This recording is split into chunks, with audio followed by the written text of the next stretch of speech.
Bonjour, hello. Toujours dans le cadre des préventions et entraînements pour la réussite, la santé, le bien-être, le cerveau. Aujourd'hui, je vais parler du thème comportement de nos amis qui n'oublient jamais. Bien sûr qu'il y a des exceptions et qu'il n'y a pas de critique des valeurs de chacun, à condition de ne faire de mal à personne. J'ai utilisé le terme comportement de nos amis qui n'oublient jamais pour décrire les gens qui n'oublient jamais les sujets importants de la vie.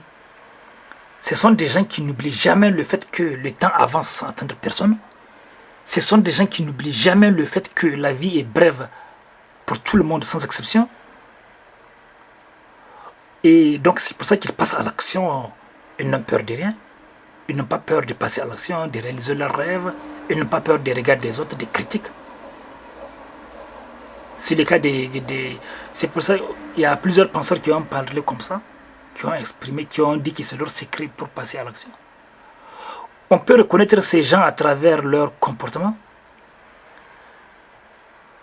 Nos amis qui n'oublient jamais sont des gens qui accordent beaucoup d'importance aux conversations importantes, aux sujets importants de la vie. Ce sont des gens qui n'ont pas les peurs excessives. Ce sont des gens qui n'ont pas peur des critiques.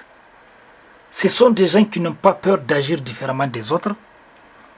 Ce sont des gens qui ne reportent pas les choses au lendemain, sauf en cas de contrainte, bien sûr. Ce sont des gens qui ne sont pas jaloux du tout. Ce sont des gens qui n'ont pas peur de prendre des risques ou pseudo-risques. Car des fois, ce n'est même pas des risques. Le fait de vivre sa vie, ce n'est pas risqué. Sinon, il y a des gens qui prennent des risques tout le temps. Sinon, tout le monde prend des risques. Même le fait de vivre, c'est déjà un risque. C'est déjà le risque de mourir. Chacun prend des risques, sans le savoir ou pas. Et le fait de ne pas prendre des risques n'empêche pas d'avoir des soucis et n'empêche pas de mourir. Nos amis qui sont sortis des pièges sont des gens... Non, nos amis qui n'oublient jamais sont des gens qui osent passer à l'action pour réaliser leurs objectifs. Nos amis qui n'oublient jamais sont des gens qui n'ont pas peur des déceptions. Ils n'ont pas peur d'être déçus et ils n'ont pas peur de décevoir les autres car ils sont libres. Leur bonheur ne dépend pas des autres. Leur bonheur ne dépend pas des tabous. Leur bonheur ne vient pas seulement des autres.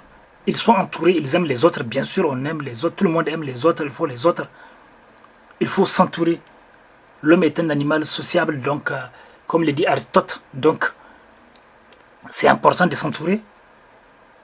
Mais si le bonheur provient exclusivement des autres, c'est comme si la personne dont son bonheur provient exclusivement des autres, ça signifie qu'elle dépend des autres. Et puis elle utilise les autres pour son bonheur. Le bonheur doit venir de soi-même pour ne pas être dépendant des autres.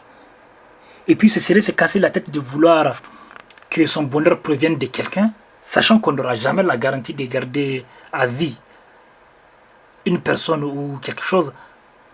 Donc autant que ton bonheur provienne de toi-même, de l'intérieur de toi-même. Et ne pas utiliser les autres pour ton bonheur. Parce que de toute façon, tu ne vas pas les maîtriser toute la vie, tu ne vas pas maîtriser les autres toute la vie, tu n'auras pas la garantie toute la vie.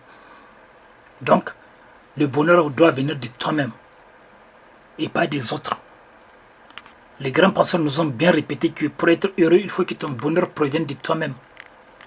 Et il faut que tu sois libre. Et pour être libre, il faut ne pas être dépendant des autres. Tu peux aimer les autres sans être dépendant d'eux. Tu dois leur apporter des choses au lieu d'attendre que ce soit eux qui t'apportent des choses. Et tu dois les laisser libres si tu veux que vos relations durent, vos activités durent. Tu dois leur donner la liberté et ils doivent te donner la liberté. Sinon, ça serait contredire notre nature. Et d'ailleurs, c'est pour ça qu'il y a beaucoup de séparations dans les relations. Parce que les gens essayent d'aller à l'encontre de la nature. Il faut se respecter et tout. Mais si vous empêchez la liberté aux autres, ça ne va pas durer longtemps. Les penseurs ont bien parlé des histoires des dictateurs qui sont partis. Parce que si vous imposez des choses aux autres, si vous exigez à ceux qui vous apportent le bonheur ou quelque chose, ça ne va pas durer.